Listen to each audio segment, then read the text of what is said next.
지난 시즌 그랑프리가 두 번이나 열렸던 오스트리아의 레드불링으로 이어진 2022 F1 시즌은 레드불의 홈 그랑프리를 앞두고 주말 내내 네덜란드에서 직접 관람온 맥스 베르스타펜의 팬들과 레드불의 팬들로 축제 분위기에 휩싸였습니다.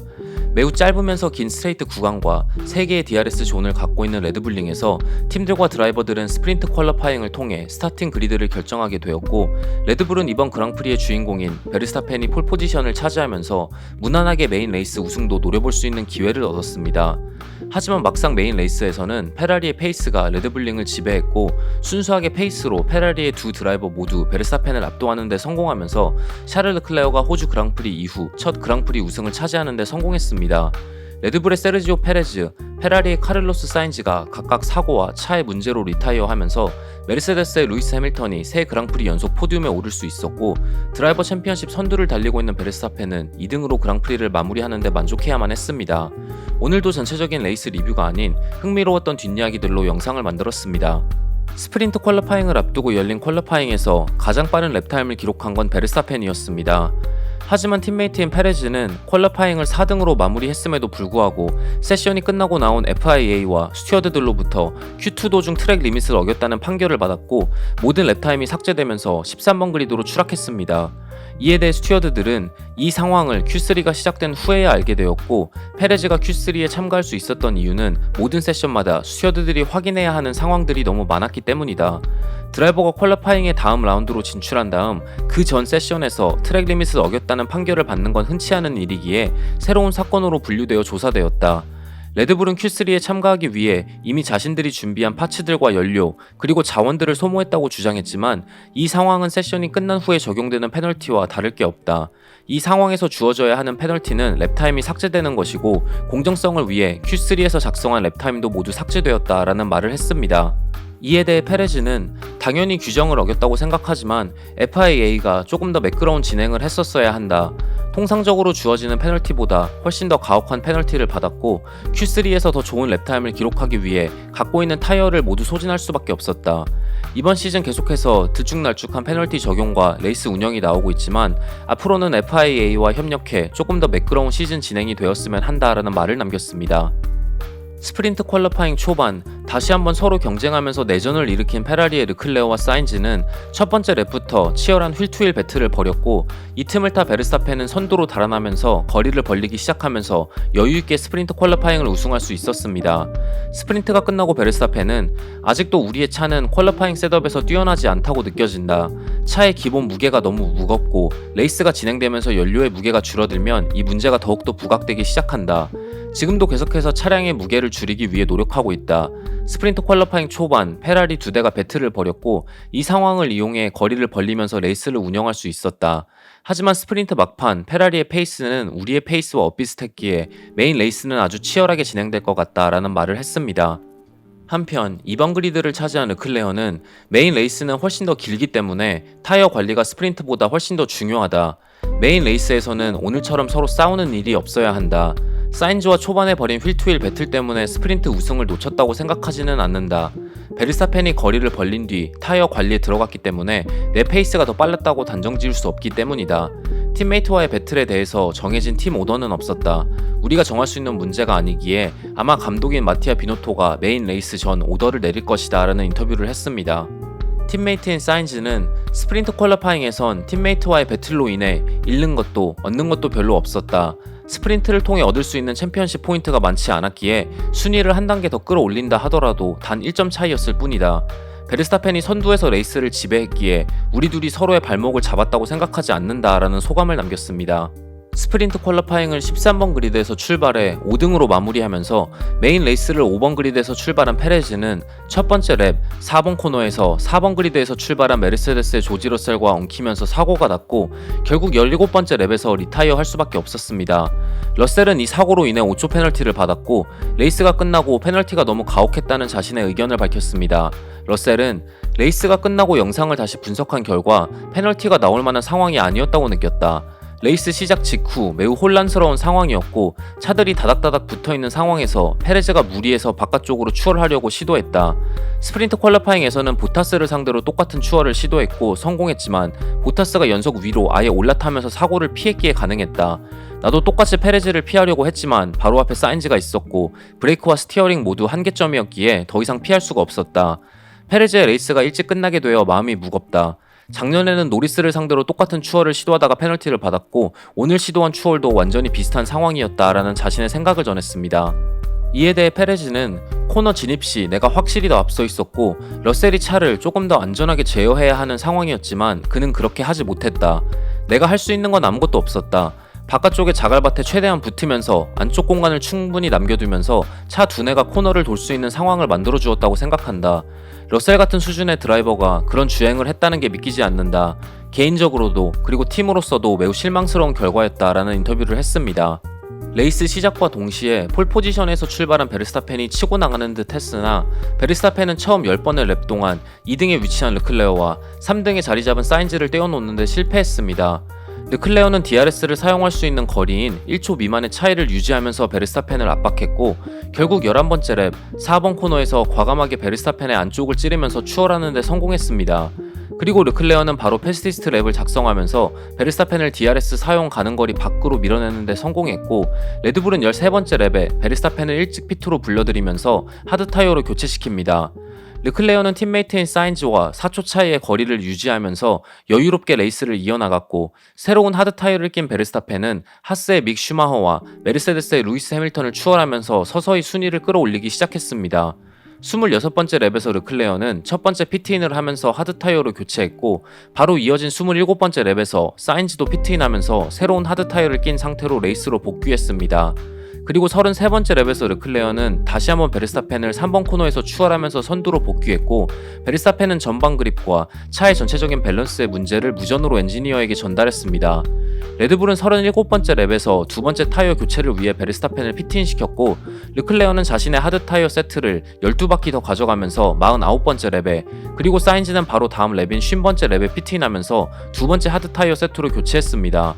페라리는 21바퀴를 남긴 상태에서 다시 한번 베르스타펜을 추월해야 하는 상황이었지만 르클레어는 다시 레이스로 복귀하자마자 겨우 2바퀴 만에 베르스타펜을 다시 한번 세 번째 DRS 존에서 여유있게 추월하면서 이번 그랑프리에서 무려 3번이나 베르스타펜을 추월하는 압도적인 페이스를 보여주는 데 성공했습니다.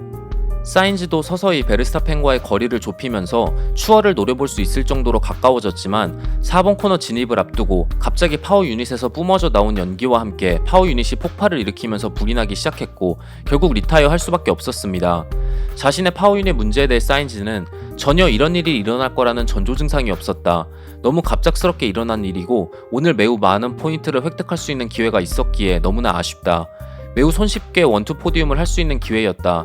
차에 대한 데미지가 매우 클 거라 예상하고 있고 무슨 원인으로 이런 일이 일어났는지 빨리 조사해야 한다. 페이스가 매우 좋았고 타이어의 마모도 아주 적었으며 우리는 전반적으로 매우 빨랐다. 최대한 빨리 이번 일에 대해서 잊어버리고 다음 레이스에 집중하려고 한다라는 말을 했습니다. 한편 팀메이트인 사인즈의 리타이어 직후 르클레어도 차의 이상을 호소했고 무전으로 엔지니어에게 자신의 스로틀 페달에 문제가 있다고 전달했습니다. 르클레어는 스로틀 페달의 문제로 기어를 변속하는 데에도 애를 먹었고 레이스 마지막 랩까지 맹렬하게 추격해오는 베르스타펜을 뿌리치고 자신의 앞을 가로막고 있던 백마커들을 추월하면서 결국 오스트리아 그랑프리를 우승하는 데 성공했습니다. 레이스가 끝나고 르클레어는 매우 좋은 레이스였고 처음부터 페이스가 매우 빨랐다. 베르스타펜과 좋은 휠투휠 배틀도 여러 번 벌일 수 있었다. 레이스 막판에는 매우 힘들었다. 스로틀에 문제가 있었고 페달이 저속 코너에서 20에서 30% 계속 눌려 있었다. 매우 까다로운 상황이었지만 결국 마지막까지 완주할 수 있어서 너무나 다행이다. 사인즈의 리타이어와 거의 동시에 발견한 문제였지만 처음부터 파워 유닛의 문제가 아니라는 건 알 수 있었다. 스로틀을 끝까지 밟았다가 발을 떼면 페달이 원래 위치로 돌아오지 않는 문제였다. 이번 그랑프리 우승이 매우 절실했다. 지난 5번의 레이스는 나뿐만 아니라 팀에게도 매우 힘든 시간이었기 때문이다. 우리의 페이스가 매우 뛰어나다는 걸 다시 한번 증명할 수 있었고 남은 시즌 동안 계속해서 포기하지 않고 노력할 것이다 라는 인터뷰를 했습니다.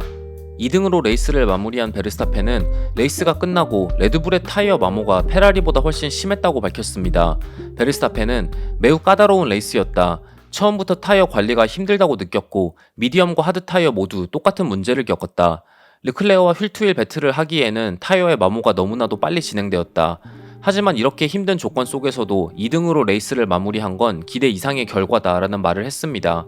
한편 8번 그리드에서 레이스를 출발한 해밀턴은 레드불과 페라리의 불운에 힘입어 다시 한번 포디움에 올라설 수 있었습니다.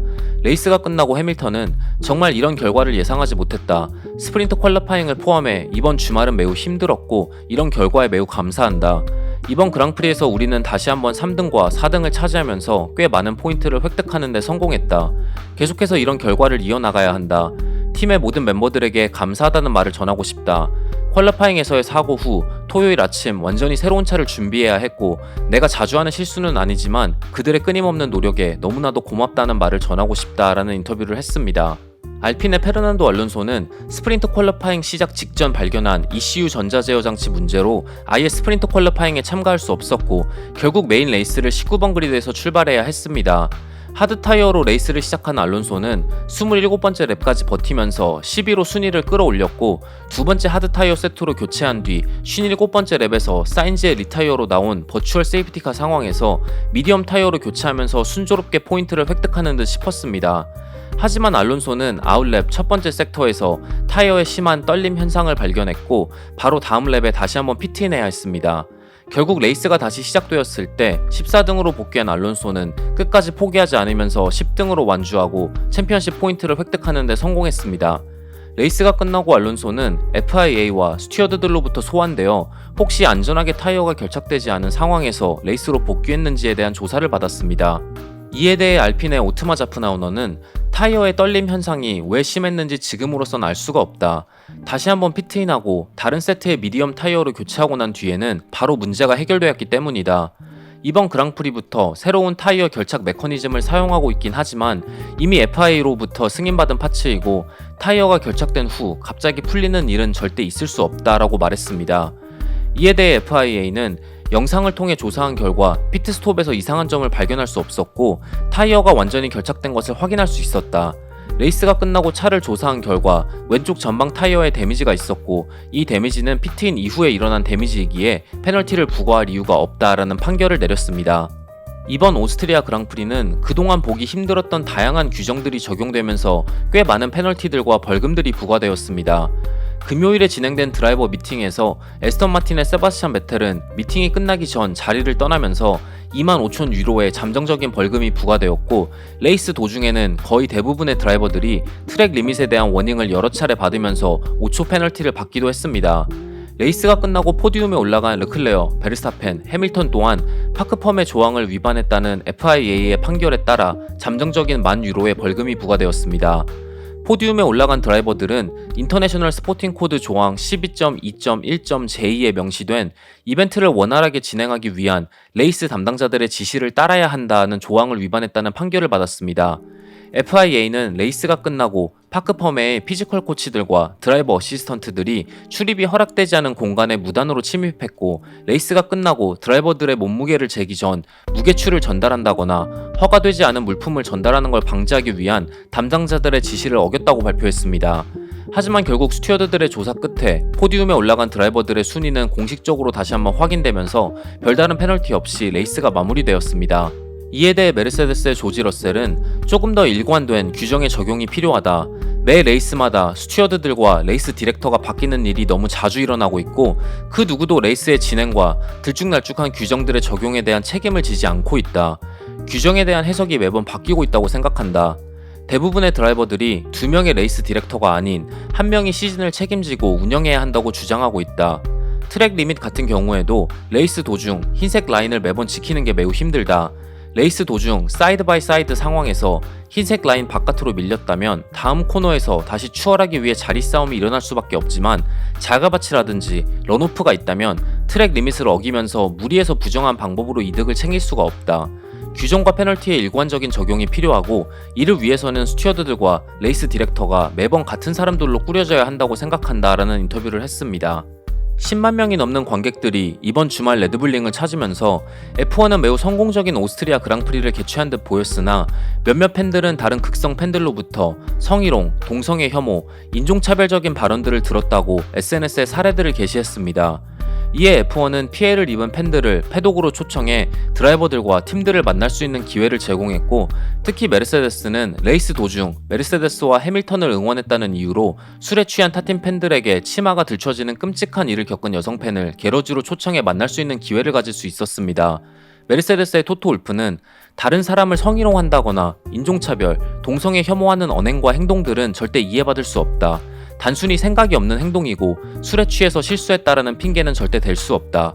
F1이 박진감 넘치는 레이스를 통해 사람들을 몰입시키고 흥분시키는 건 매우 좋은 일이지만 너무 과한 행동으로 자신의 감정을 발전시키는 멍청한 사람들은 이 스포츠의 발전에 전혀 도움이 되지 않는다는 말을 하면서 매우 높은 수위의 욕을 포함해 F1의 그런 극성 팬들은 필요 없다고 못 박았습니다. 베르스타펜은 이런 팬들의 행동이 매우 유감이라는 인터뷰를 하면서 레이스 이벤트에서 살 수 있는 술의 양을 제한해야 한다고 건의했고, 베텔은 그런 팬들은 조사를 통해 다시는 F1 레이스를 관람하러 오지 못하게 막아야 한다는 자신의 생각을 전했습니다. 영국 그랑프리에 이어 페라리는 오스트리아 그랑프리도 우승하는 데 성공했지만 이번 시즌 초반 계속해서 팀의 발목을 잡은 파워 유닛의 내구도 문제가 다시 한번 골칫거리로 떠올랐고, 남은 시즌 두 드라이버 모두 파워 유닛 페널티를 받아야 하는 상황에서 과연 페라리가 이 기세를 이어나갈 수 있을지, 그리고 레드불은 차량의 무게 문제를 해결하면서 퀄리파잉 페이스뿐만 아니라 타이어 마모의 문제를 해결할 수 있을지 지켜보면서 이번 영상을 마치도록 하겠습니다. 시청해주셔서 정말 감사합니다.